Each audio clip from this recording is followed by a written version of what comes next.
The sleeping dragon's iridescent scales shimmered in the sunlight. It was a magnificent, deadly beast from fairy tales, and I shook my head at its unexpected reality. I patted my blade, Yeshua, in its sheath on my belt. The affinity between us hummed reassuringly, a warrior's anthem in my head. I murmured, "Wait," and the living steel's happy song subsided. Yeshua, forged by an angel, had been given the power to overcome both heaven and earth's monsters. But it was content to let me decide where and when it fought. The entire island was maybe a mile across.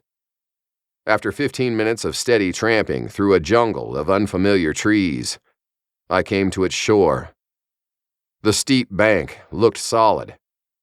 I hunkered down and belly crawled up to the edge. From this height, I could see the patterns of wind driving the thick, swirling sands. They reminded me of one summer afternoon as a youngster, standing on a hard-clum hill, gazing across a sea of oaks, swaying in unison to the orchestration of hot Texas winds. For as far as I could see, the storm raged unending, and lightning played tag over the chaotic sandscape. I moved back, stood, then used my godlight to peer in the direction the dragon slept. His form was a dark menace on an otherwise unblemished landscape. I searched the rest of the island with extrasensory discernment. No larger life forms, and no portals. "Oh well," I said under my breath. I might be taking on a world full of dangerous monsters. If the dragon was being literal, I might even be diving into hell itself.